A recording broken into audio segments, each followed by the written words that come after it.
my name is Bюннинг. Well, I've been here for a few days to help you with the development of the master degree program in TVET. За намайг одоо профессор Бюннинг гэдэг. Би одоо Монгол улсад ирээд одоо сүүлийн хэд хоногт одоо Монгол улсын одоо техник технологийн их сургууль дээр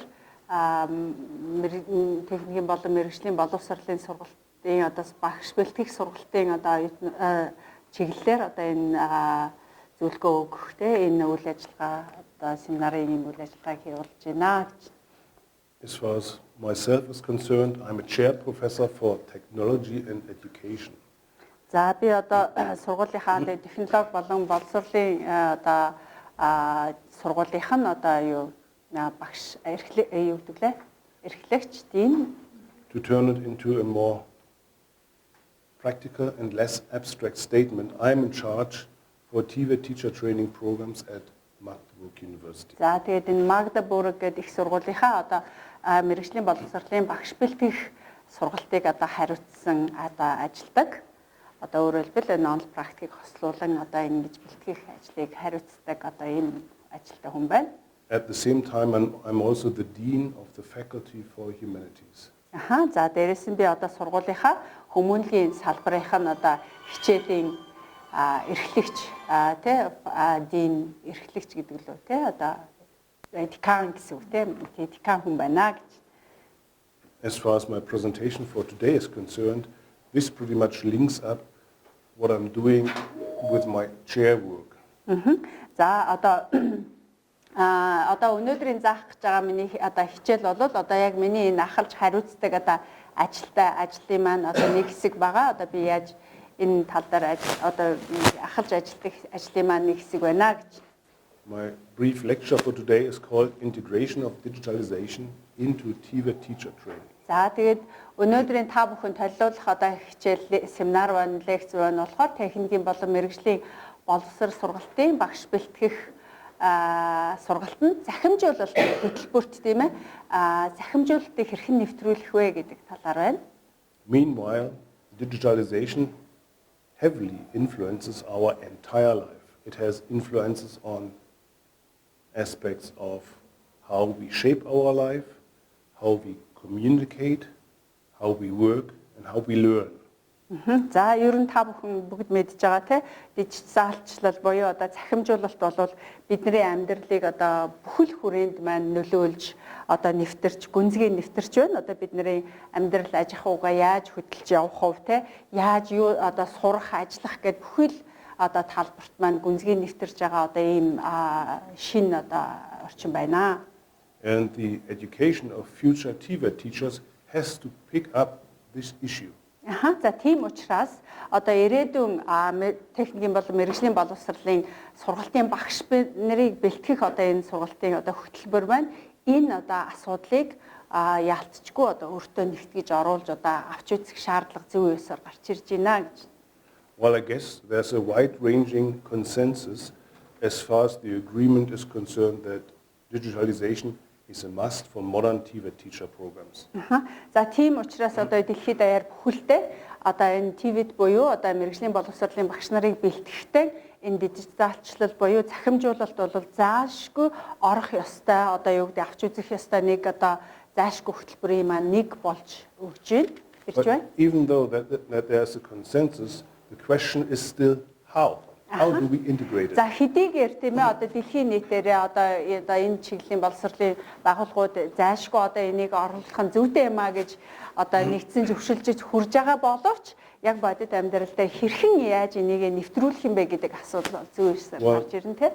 During my presentation I'll illustrate a few examples how we do it at Магдебург University. За тэгээд одоо би хичээлийнхаа явцад лекцийнхаа явцад манай Магдебургийн их сургууль дээр энэ асуудлыг яаж нэвтрүүлдэг юм бэ гэдэг практик одоо жишээнүүдийг та бүхэндээ сонирхуулна. But let's start very general. За тэгээд одоо эхнээсээ бол бүгдээрээ одоо ерөнхий одоо ойлголтоо авч эхлэе. Well, first of all, let's have a look at the driving forces for digitalization. За цахимжуулалтыг яагаад одоо бий болж байгаа энийг хөдөлгөж байгаа арт нь одоо хөдөлгөж байгаа хүч юу юм бэ гэдгийг үзье. Well, there's no denying the world of work is going digital. За тэгээд ер нь ажил хөдөлмөрийн ертөнц бүхэлдээ ерөнхийдөө болоо нөгөө дижитал буюу онлайн захимжиж байгаа гэдгийг бол няцаах аргагүй одоо бодит үнэн болж байна тийм ээ. Secondly, there's an advancement and increased availability of digital learning and teaching media. За тэгээд дээрэс нь бол одоо энэ дижитал сургалт багшлах те заах энэ суралцах багшлах энэ заах одоо энэ мэдээллийн хэрэгсэл буюу одоо техник технологи нь одоо бүр илүү сайжирч энэ дэвшилтэт технологиуд бий болоо дээрэс нь хүртээмжин ч гэсэн бүр одоо ер нь нийтлэг болж ирлээ. Based on this second aspect, there's an increased demand to use these digital learning and teaching media meaningfully. Well, what I'm trying to say with that is just the existence that there's learning and teaching material does not necessarily mean that you use them in the right way.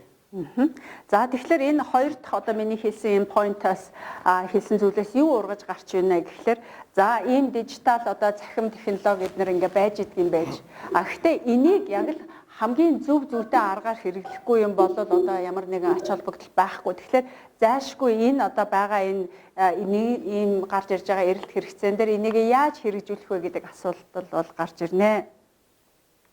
So the world of work is digital, and here I've included a nice quote from McKinsey. You probably know McKinsey.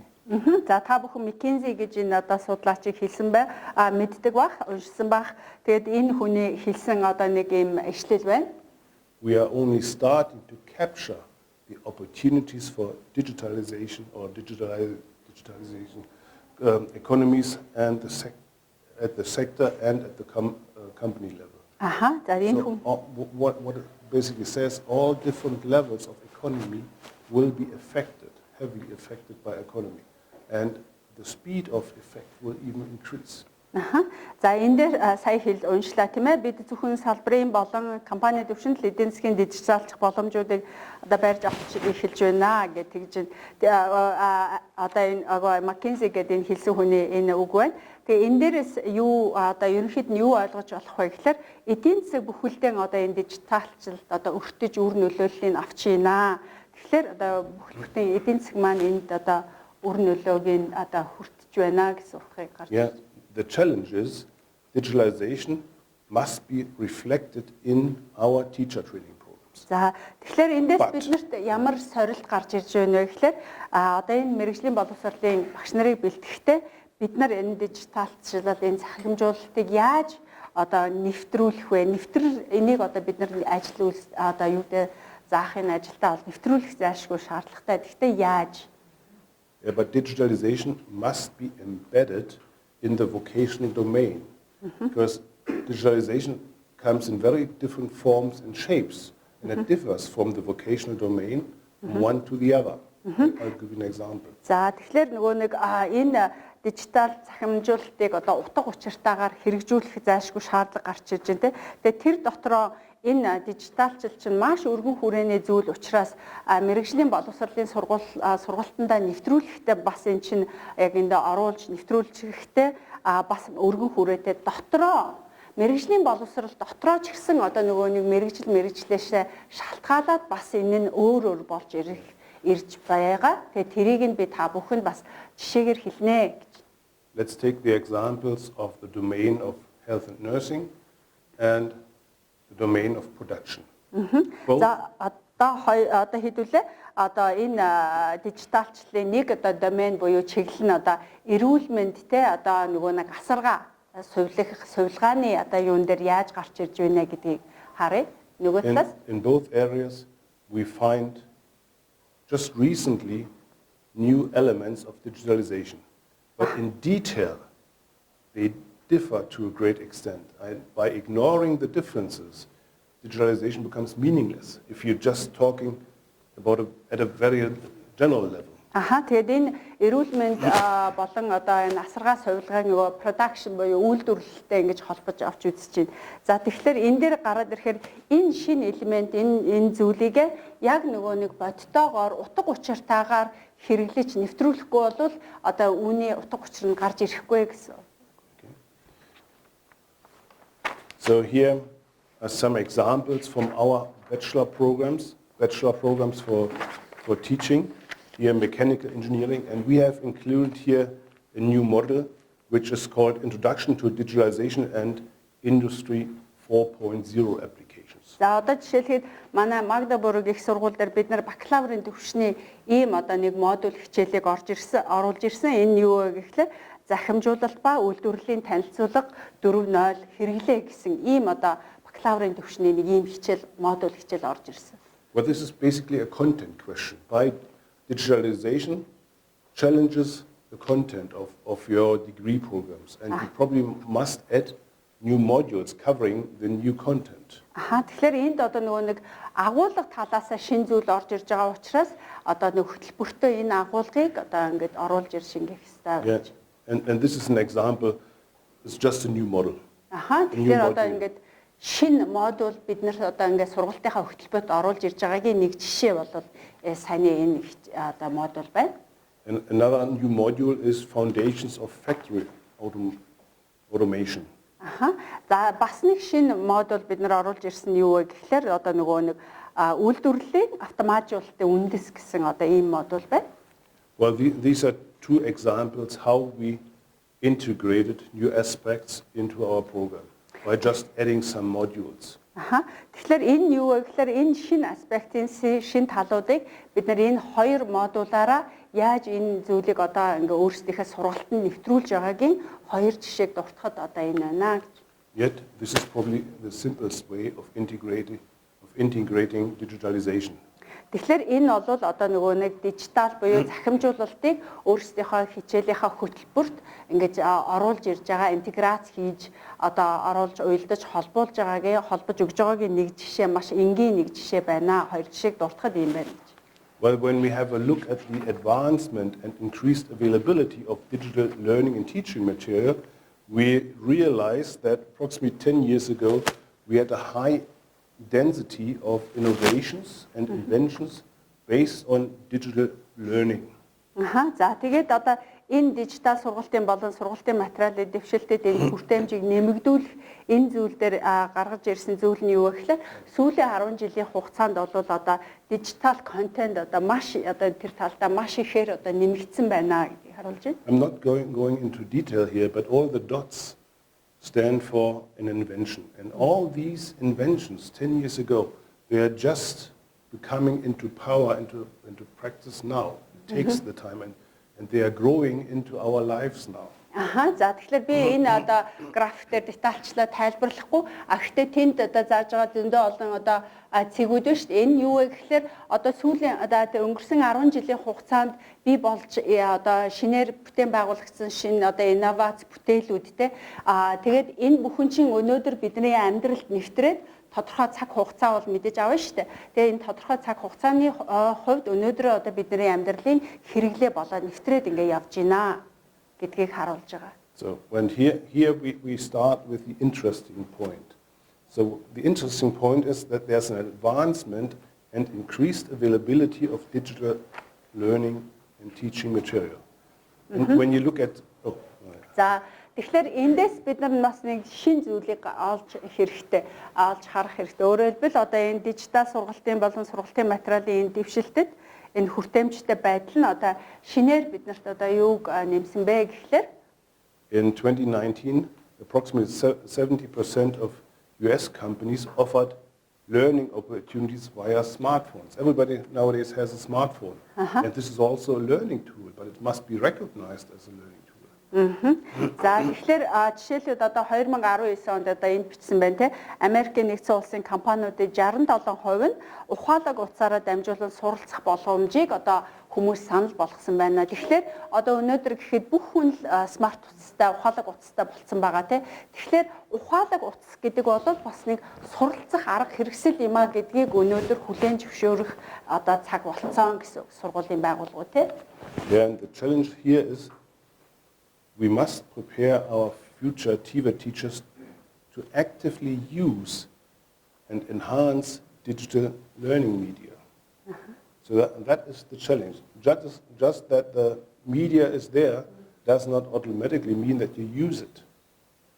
За тэгэхээр эндээс манай одоо нөгөө мэргэжлийн боловсролыг бэлтгэж байгаа та бүхний маань одоо чаленж буюу одоо сорилт юу болоод ирж байна вэ гэхээр одоо ийм мундаг одоо техник технологийн боломж нөхцлүүд байж идэх юм байна.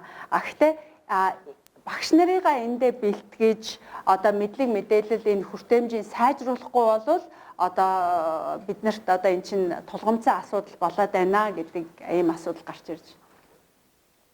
So yeah, here's an example how we do it at Magdeburg University. За энд одоо манай Магдебург их сургууль дээр яаж одоо энийг хийдэг одоо нэг жишээ байна. Well, at my chair we have programmed a learning website. За энэ нэрийг болохоор нэг learning website буюу суралцах одоо website гэж нэрлэдэг. It is an open source and we use that website. What source? Open source. Okay, open source and we use that website in my didactic classes. За энэ бол нөгөө нэг бүх хүнд нээлттэй байдаг боловсролын янз бүрийн нээлттэй их сурвалжууд байдаг шүү дээ. Тэр их сурвалжийн одоо ийм вебсайт байна. Тэгээд би одоо багш болох гэж байгаа оюутнуудаа дидактик буюу сурган заах аргын хичээлийг ашиглахдаа энэ вебсайтыг ашиглаж оюутнуудаа одоо бас хичээл заахтаа ашигладаг. As we have programmed the website ourselves, it is completely free of charge, and our students, once they have graduated, they can still use that website. За тэгээд энэ вебсайт нь бол үн төлбөргүй. Тэгээд тийм учраас манай оюутнууд төгссөн хойноо ч гэсэн энэ вебсайтыг ашиглах боломжтой байдаг гэж. So how do we use it in our didactic classes? За дидактикийн хичээлдээ бид нар яаж ашигладаг юм бэ? In our didactic classes, we teach our students how to program learning environments. За тэгээд бид нар оюутнуудад юу гэж заадаг вэ гэхээр нөгөө сургалтын орчныг яаж бүрдүүлэх вэ гэдэг одоо энэ зүйл хичээлийг заахтаа агуулгыг заахтаа оюутнуудтай үнийг үзүүлдэг гэж. And well, the assignment of the students and the evaluation of the student is lastly done by the evaluation of the learning environment they have programmed for the very specific case she has chosen. За одоо тухайн одоо оюутны сонгосон хичээл дээр үндэслээд одоо яг энэ сургалтын орчин бүрдүүлэх энэ програмыг яаж ашиглаж байна гэдэг одоо даалгаврыг оюутандаа өгөөд тэгээд одоо үнэлгээг нь өгдөг багш. The learning scenario and the practical tool they have programmed can be used in their later life. За тэгэхээр ийм одоо сургалтын сценар буюу те энэ хувилбарыг үүсгэж байгаагаар одоо тухайн оюутны яах вэ гэхлээр төгсөөд гарсан хойноо ч гэсэн ажил дээрээ энийг одоо ашиглах боломжтой болж байна гэж. And for us, we are practicing this for almost 10 years now. The website is growing and growing with learning scenarios that can be used by all of my graduates. За тэгэхээр энэ вебсайтыг жишээлбэл бид нар сүүл одоо 10 жилийн турш хэрэгжүүлж байгаа, хэрэгжилж байгаа. Тэгээд энэ 10 жилийн хугацаанд бол одоо энэ вебсайт маш их одоо улам илүү баяжаад те одоо нэг сургалтын сценар одоо хувилбар нөхцлүүд гарч ирдэг штэ. Тийм одоо хувилбарууд бол улам нэмэгдээл тэгэл нөгөө төгссөн оюутнууд маань хичээлээ төгссөн ч гэсэн сургуулаа төгссөн ч гэсэн хичээл дээр одоо энийг ашигладаг янз бүрийн одоо сценар хувилбаруудтай болж байна гэсэн. So and as I said before, in my didactic class, I teach how to do it. So and I do it in a very close conjunction and linkage with something useful that they can have for their later life as a teacher. Тэгэхээр би дидактикийнхаа хичээл дээр юу заадаг вэ гэхлээр яг энэ одоо вебсайтыг жишээлбэл яаж бид нар ашиглах вэ гэж одоо тийм хичээл заагаад энэ нь бол эргээд нөгөө оюутнууд төгсөөд гараад багшлаад ирэхээрээ одоо нөгөөдгийг ашиглаж чаддаг ийм чадвар суудаг гэсэн. And just an hour ago we had the question, what methods do you use with digital learning? And here you see that we link up traditional methods with modern media. And the methods, the traditional ones, do not necessarily differ from what we do in the digital world. For instance, the case study is the same, the project is the same. It only comes with different media. So traditional methods are not redundant. За тэгэхээр одоо нэг цагийн өмнө бид нар энд багш нартайгаа нийлээд одоо яаж энэ онлайн одоо хэрэгслийг одоо хичээлдээ ашиглах юм бэ гэдэг одоо ийм асуудлаар одоо хилцүүлэг хийсэн тий. Тэгэхээр бол нөгөө нэг бид нар одоо энэ нь бол нэг нөгөө уламжлалт одоо бидний нөгөө нэг хэрэгэлдэг арга юунаас нэг ялгараад авахгүй тий. Өөрөөр хэлбэл одоо уламжлалт одоо жишээлбэл бид нар кейс судал дээр ажилдаг тий. Кейс study төсөл нь бас төслийн юун дээр хийдэг. Тэгвэл тэрийгээ бид нар яаж одоо энэ нөгөө нэг орчин үеийн одоо энэ арга хэрэгсэл техникийн арга хэрэгслүүдийг яаж энэтэй холбож ашиглах вэ гэдгийг л одоо юу гэдгийг ингэж хэрэгжүүлдэг гэсэн санаа байна. Yeah, what our students by this approach learn as well is how to alter learning scenarios. So the world is full of ready-made, ready-to-use learning scenarios. You can buy them, but in many cases they do not really fit to what you want to do with it. So by teaching them how to program learning scenarios, they are in a position to alter these ready-to-use materials.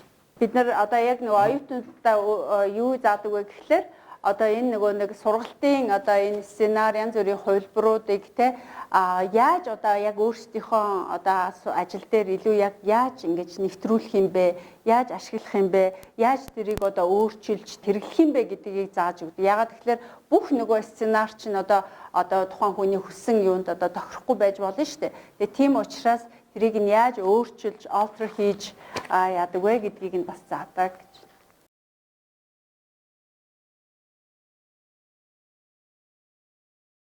За бас нөгөө нэг дижиталчлалыг одоо цахимжуулалтыг яриад ирэхээр яадаг вэ гэхлээр одоо янз бүрийн нөгөө нэг техник хангамжууд буюу хардверүүд ашиглах шаардлага гарч ирдэг тийм ээ. Quite often I hear the argument, well, we can't practice digitalization because we can't afford the hardware. And this is a relevant question for TVET schools. За одоо ингээд бид нар одоо энэ hardware буюу техник хангамжийг одоо энэ сургалтандаа ялангуяа мэргэжлийн боловсрол дээр ашиглахаар бид нар одоо ийм үнэтэй техник хангамжийг чи яаж авах юм бэ гэж одоо яаж одоо бид нарт тийм мөнгө төгрөг санхүү байхгүй гэж ингэж ярьдаг те. Энэ бол мэргэжлийн боловсролын байгууллагын хувьд бол зүй ёсны асуудал тийм ээ. So you might have heard of the Raspberry Pi. Does anybody know the Raspberry Pi? За тэгээ Raspberry Pi гэдэг энэ техник хардверийг сонсч ирсэн хүн байна уу? Yeah, you know, it is a pretty cheap computer, and this little thing can basically do everything a real computer can do. За энэ бол low budget, approximately $50. За энэ бол маш хямд үнэтэй hardware өөрөөр хэлбэл одоо тийм үнэтэй бол биш. Тэгээд энэ бол нөгөө жирийн компьютерийн одоо үнэтэй компьютерийг хийдэг бүх зүйлийг бараг бүгдийг хийж чадах бол чадвартай одоо тийм чадaltaй компьютерийн програм хангаж байна гэж hardware байна. The very charming thing about the Raspberry Pi is you can really see the different components of a computer because everything is on here. You can touch it, nothing will happen. And you can do what we call physical computing with it. За тэгэхээр яг энэ Raspberry Pi гэдэг энэ одоо компьютер л гэсэн үг шүү дээ. Тэгээ энэ компьютерийн гоё тал нь юу вэ гэхэлэр яг нөгөө нэг жирийн одоо компьютерийн бүхэл одоо нөгөө нэг компонент буюу бүрэлдэхүүн хэсгүүд байдаг шүү дээ. Тэгээ тэрийг нь бол ингээд харах, үзэх, барих, одоо мэдрэх тийм ээ ингээд ажиллах бүрэн боломжтой байдаа гэж өөрөөр хэлбэл тэгж эвдэрч амархан эвдэрч хэмжээд байдгүй. And the educational value of the Raspberry Pi is because you can actually see what is in a computer, because it's open. And it's cheap, even if you do something wrong, nothing matters. За тэгээд энэний яг нөгөө нэг боловсролынхын талын ач холбогдол нь юу вэ гэхэлэр энэ компьютерийг одоо ашигласнаар компьютер одоо юу гэдэг цахим одоо тэр нөгөө компьютерийн тоног төхөөрөмж систем яаж ажилладаг гэдэг тэр зүйлийг ойлголтыг авах боломжтой. Өөрөөр хэлбэл одоо мэдээллийн технологи яаж ажилладаг юм бэ гэд одоо янз бүрийн юм ингээ үзэж хараад яг ийд ангиар ингээ харах боломжтой. Тэгээд ямар нэгэн байдлаар эвдэрч хэмхрэх гэдэг асуудал бараг байхгүй. Тийм талтай гэж. So now we are approaching the most challenging aspect of digitalization. За одоо дараагийн асуудал маань бол яг цахимжуулалтыг яг одоо энэ сургалтын юунда үйл ажиллагаанд нэвтрүүлэхэд тулгуурдаг одоо нэлээд томоохон асуудлын талаар сорилтын талаар бүгдээрээ одоо ярих нь. Well, we have seen that there's an increased availability of digital media, But this does not necessarily mean that they are used in a meaningful way. So we need to turn our teachers in professional users and didactical users for learning and teaching purposes. And this does not happen automatically. За тэгээд хэдийгээр одоо энэ компьютерийн техник технологи өсөн нэмэгдэж тэ одоо ийм мэдээллийн одоо ийм хэрэгслүүд одоо ингээд нэмэгдэж байгаа ч гэсэн энийг яг нөгөө нэг мэргэжлийн сургалтын боловсролын одоо багш нар маань ажилдаа утга учиртай хэрэглэхийг асуудал бол томоохон асуудал болж байгаа. Энэ бол томоохон эрэлт хэрэгцээ юм аа гэж. The real question is, how do we prepare future teachers to use them in a didactically sound and profound way? За тэгэхээр биднэрт ямар асуудал гарч байгаа вэ гэхээр бид нар ирээдүйн одоо энэ мэргэжлийн боловсролын одоо багш нарыг бэлтгэх одоо энэ сургалтанда одоо багш нарыгаа яаж одоо яг нэг заах арга зүйн талаас нь те ингээ мэдлэг чадвартай болгож одоо бэлтгэх вэ гэдэг асуудал гарч ирнэ. When it comes to the Raspberry Pi, I'll come back to the example of Raspberry Pi. The Raspberry Pi and Arduino. Do you know Arduino? You know Arduino. Yeah. Raspberry Pi, yeah. Yes. They are very smart tools with which you can practice very innovative methods. For instance, we used our Raspberry Pi for project-based teaching and learning settings. За тэгэхээр одоо би түрүү нөгөө нэг Raspberry Pi гэдэг компьютерийн талаар ярьсан шүү дээ. Энэ бол бид нар одоо жишээлбэл нөгөө нэг төсөл суурилсан сургалтын арга гэж ярьсан тий.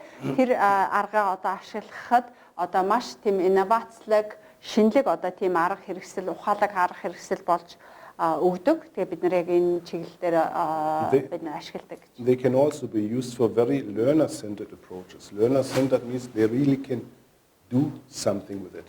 Тэгэхээр энэ одоо компьютер маань ч гэсэн яг нөгөө нэг суралцагч руугаа төвлөрсөн суралцагчтай чиглэсэн өөрөөр хэлбэл одоо оюутан маань энэ компьютер дээр ажиллаад яг юм одоо мэдлэг ур чадвар эзэмшиж чаддаг тийм одоо техник хангамж юм байна. You can practice simulations and in particular flipped classrooms.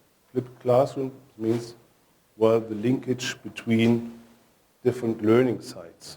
And I'll come back to that example in a minute. За тэгээд яаж одоо оюутнууд маань ашигладаг юм бэ гэхээр энийг одоо нөгөө симуляц буюу одоо нөгөө нэг дуураймалтай одоо тийм орчин үүсгэх байдлаар симуляц маягаар ашиглаж болно. Дээрээс нь бол нөгөө нэг сургалтынхаа орчин нөгөө флипт буюу одоо юу гэдгийг тодорхой нэг сургалтын орчин, лаборатори орчин юм уу те гэх мэтчлэг үүсгэх одоо байдлаар виртуал юугаар үүсгэх байдлаар ашиглаж болдог. Өөрөөр хэлбэл ингэж холбодог. Тэгээд энэ талаараа би бас эргээд хэлнэ. Тэр флипд буюу ингээ эргүүлдэг одоо орчин сургалтын орчин гэдэг дээр. Well, in the past Corona time, there was a time when the students couldn't come to university, but still we had to teach them.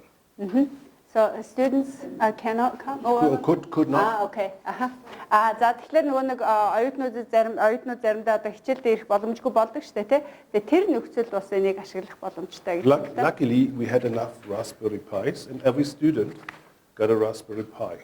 Тэгээд бид нарт оюутан болгон одоо энэ Raspberry Pi гэдэг компьютертэй юм байна. And with the Raspberry Pi they got a set of assignments they had to do at home with the Raspberry Pi. Тэгээд оюутнуудад гэрийн даалгавраар Raspberry Pi гэдэг компьютерээ ашиглаад одоо даалгавар гүйцэтгэх гэрийн даалгавар бол өгчдөг. Тэгээд гэртээ оюутнууд хийх боломжтой. They got some didactical assignments how to prepare a simulation on the Raspberry Pi.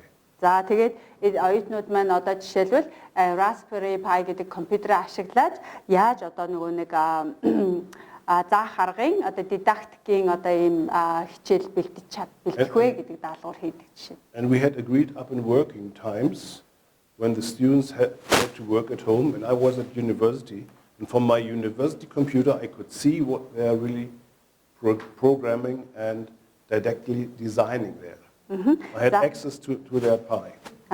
За тэгээд би одоо тий оюутнууд маань гэртээ нөгөө компьютерээ ашиглаад одоо нөгөө нэг багшийнхаа өгсөн даалгаврыг одоо хийж штэ. Тэгэнгүүт нь би өөрийнхөө одоо их сургууль дээр байгаа мөртлөө одоо нөгөө оюутан маань ороод ямар програм зохиож ин тий одоо нөгөө симуляц одоо тэр сургалтын орчноо үүсгэхэд ямар програмаа яаж хийж, програмчлалаа яаж явуулж ийн гэдгийг нь харж болдог, мэдж болдог гинэ. And their assignments were basically always the same. Please program a didactically profound simulation. Please program a didactically profound assignment for X, Y, Z. За тэгээд ер нь даалгаврууд нь айгүй энгийн ойлгомжтой тий одоо өөрөөр хэлбэл одоо энэ заах арга зүйн талаас одоо боломжтой нэг тийм симуляц орчин ч юм уу тийм даалгаврыг бүтээнэ үү бий болгоно уу гэсэн ингээд одоо тийм юм зориулаад тэрэн зориулаад энэ зориулаад X зориулаад Y зориулаад ч юм уу ийм дидактикийн одоо ийм хичээл бэлдэнэ үү гэсэн ийм даалгавар өгчдөг.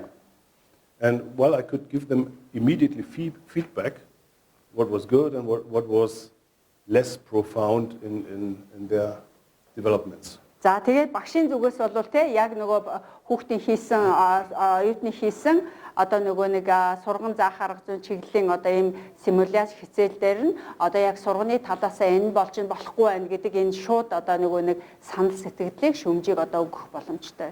What our students learned that way, besides the traditional methods, they also learned how to deal and put traditional methods into practice using modern media. За тэгэхээр энэ аргын одоо ач холбогдолтой тал нь юу вэ гэхээр манай оюутнууд маань те яг нөгөө уламжлалт аргаар сурахаас гадна уламжлалт аргаа одоо нөгөө нэг орчин үеийн дижитал технологийн одоо энэ цахим технологиг ашиглаад энийгээрээ одоо дадлага хийж одоо дадлага дээр нэвтрүүлэх боломжтой болж ирдэг. Энэ нь бол нөгөө оюутанд очиж байгаа одоо бодит одоо үр дүн байна. So and I mentioned also in the beginning, production goes digital. In Germany we're talking about Industry 4.0. The English-speaking countries call it smart production. За одоо ер нь бол одоо үйлдвэрлэл буюу production бол ер нь бүхэлдээ дижитал болж байгаа тий. Тэгээд одоо баруунд буюу одоо Германд одоо энийг одоо үйлдвэрлэлийн одоо энэ нөхцөлийг бол 4.0 гэдэг одоо ерөнхийдөө ийм ухаалаг үйлдвэрлэл гэдэг одоо ийм нэр томьёогоо ашиглаж юу яадаг. Нэрлэг болсон. Well, there are various definitions of smart production. The most simple definition would be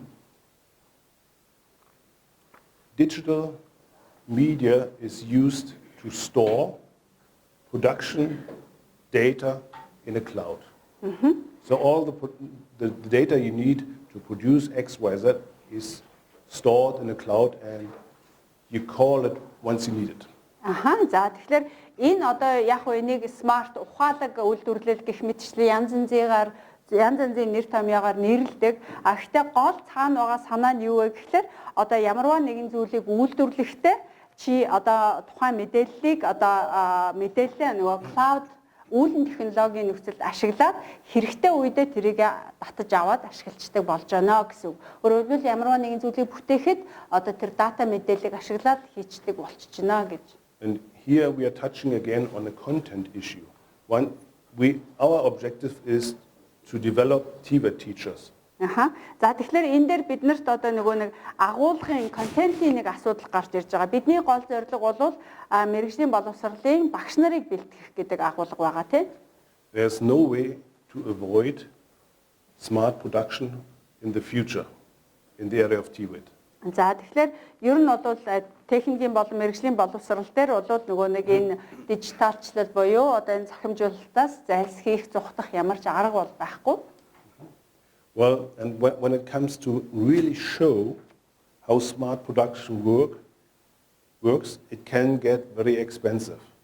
За тэгээд яг нөгөө нэг дижитал буюу одоо ийм ухаалаг үйлдвэрлэл одоо яаж ажилдаг вэ гэдгийг одоо харуулахлаар бол энэ маш их одоо өндөр өртөгтэй болдог.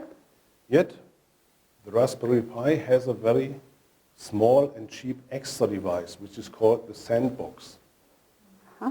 Sandbox. Does anybody know what a sandbox is? Yes. За тэгээд нөгөө нэг одоо яг энэ үйлдвэрлэлийг одоо ухаалаг байдлаар ингээд явуулж байгаа юг үзэж харуулна гэхэлэр чи үнэтэй одоо бөөн технологи учраас үнэтэй болно шүү дээ. Гэтэл бид нөө Raspberry Pi гэдэг одоо компьютер ашиглаад оюутнуудад одоо энэ үйлдвэрлэл яаж одоо смарт байдлаар явагддаг юм бэ гэдгийг заачдаг. Тэгээ энэ нэг осондоо нөгөө sandbox буюу одоо элсэн хайрцагтэй болчихж байгаа гэсэн энийг нь ойлгож байгаа хүн байгаа бах тий. And with the sandbox you can simulate on a small scale what happens in industry in smart production. Энэ яадаг вэ гэхээр одоо нөгөө нэг симуляц хийж байгаа одоо өөрөөр хэлбэл яг жинхэнэ бодит амьдрал дээр үйлдвэрлэл дээр юу болдог вэ гэдгийг одоо нөгөө нэг адил төстэй дуурайлгаж хийгээд одоо ингээ оюутнуудад харах боломжтой болгочихж байна гэсэн үг. Let's summarize the consequences we need to consider when it comes to digitalization and TVET teachers. The first conclusion is TVET teachers or TVET teacher education program must integrate digitalization, but always embedded in their vocational domain, because otherwise it's useless. За тэгэхээр одоо бидний лекц маань төгсгөлдөө ирж байна. Тэгээд захимжуулалтыг ялан захимжуулалт болон одоо техникийн болон мэргэжлийн боловсролын багшлал бэлтгэх одоо энэ асуудал дээр дүгнэлт хэлэхэд хамгийн ихний дүгнэлт бол одоо мэргэжлийн боловсролын сургалтын багш бэлтгэх энэ хөтөлбөрүүд маань захимжуулалтыг заавал багтаасан байх ёстой. Гэхдээ хэдийгээр захимжуулалтыг багтаасан ч гэсэн яг нөгөө нэг тухайн мэргэжил болгон дээр нь энийг нэвтрүүлэх одоо гагнуур байдаг бол гагнуур дээр нь нэвтрүүлэхтэй гэх мэтчлэн ингээ мэргэжил болгон дээр нь одоо яг чиглэл болгон дээр нь нэвтрүүлжээж яг энэ нь нөгөө нэг үр дүнтэй утга учиртай одоо захимжуулалтыг нэвтрүүлсэн хэрэг болно. TVET teachers must become proficient in the use of digital teaching and learning media. За тэгэхээр мэргэжлийн боловсролын сургалтын одоо энэ багш нар маань одоо энэ дижитал хэрэгслийг одоо ашиглахдаа одоо нөгөө нэг бичиг үсэг тайлгдсан гэж хэлдэг шүү дээ. Тэрнтэй адилхан энэ одоо техник технологийн энэ зүйлдээ үнэхээр тайлгдсан бүгдийг одоо асуудалгүй хэрэгжүүлдэг ийм ур чадвар одоо бүрэн суусан байх хэрэгтэй болоод байна. And they must not only use it professionally, they must also develop and alter existing media proficiently. Тэгэхээр энэ одоо хэрэглэн дээрээ ирэхээр болол одоо багш нар маань энийг хэрэглээд хэрэгжилж чаддаг байхаас гадна одоо яг байгаа бэлэн болчихсон байгаа тэр бүтээгдэхүүнийг ч гэсэн өөрсдийнхөө байдалд одоо хичээл эднэрдээ тохируулаад өөрчилж хувиргаж чаддаг ийм бас ур чадвартай байхыг шаардж байна гэсэн. Plus, TVET teachers must be prepared to use digital media to foster learner-centered approaches. And here the traditional methods come into place again. За дээрэс нь одоо мэргэжил сургалтын багш нар маань бас одоо өөрсдөө энд сурахаас гадна оюутнуудыгаа одоо яг энэ чиглэл дээр одоо нөгөө нэг илүү их дэмжиж өгсөн ийм байдалтай болгох хэрэгтэй байна гэж. And TVET teachers of course must use digital media for efficient in-house and school communication. За дээрэс нь эцэст нь болохоор нөгөө нэг мэргэжлийн сургалтын багш нар маань одоо энэ дижитал технологийн технологийн дэвшлиг одоо нөгөө нэг сургууль дотроо тийм ээ өөрсдөө сургууль дотроо бас хэрэгжилж хоорондынхоо одоо нөгөө нэг харилцаа холбоо сургууль доторх үйл ажиллагаандаа захиргааны ч юм уу тиймэрхүү үйл ажиллагаандаа бас өргөн нэвтрүүлж тэрийг одоо саадгүй асуудалгүй ашиглаж чаддаг болно. Of course this is not a didactical question. This is more or less a question of school management, but still the proficiency you acquire using digital media can also apply it here and will be a valuable part for efficient school management. За тэгэхээр одоо мэргэжил сургалтын багш нар маань одоо энэ орчин үеийн техник технологиг ингэж хэрэглэж сураа. Дээрээс нь өөрсдийнхөө хичээлдээ ингээд ашиглах нь одоо нэг сургалт заах арга зүйн талаас хэрэгтэй ч гэсэн дээрээс нь бас нөгөө сургуулийн захиргаанаас сургуулийн удирдлагаас бас энийг яг бас сургуулийнхаа өдөр тутмын үйл ажиллагаандаа нэвтрүүлж чаддаг энэ менежментийн асуудал бас хөндөгдөж байна гэж. You see, digitalization has significant impacts on how we teach, how we learn, how we manage our schools. Whether we like it or not, we need to face the challenge and learn how to cope with it. За тэгэхээр та бүхэн одоо миний лекцнээс захимжуулалт бол одоо бидний сурагчдаа оюутнуудаа заах, суралцах, За дээрэс нь бас сургуулийн үйл ажиллагааг удирдах те менежментийн асуудал дээр ч гэсэн ингээд аль бүх тал руу ингээд нэвтэрч орсон ямар нэгэн байдлаар цугтаахын чадахгүй мэдхгүй гэхин аргагүй одоо тийм асуудал болж хувирлаа л гэж. Thank you very much. I'm here for your questions. За баярлалаа та бүхэндээ. Тэгээд та бүхний асуултанд хариулахад бэлэн байна гэж.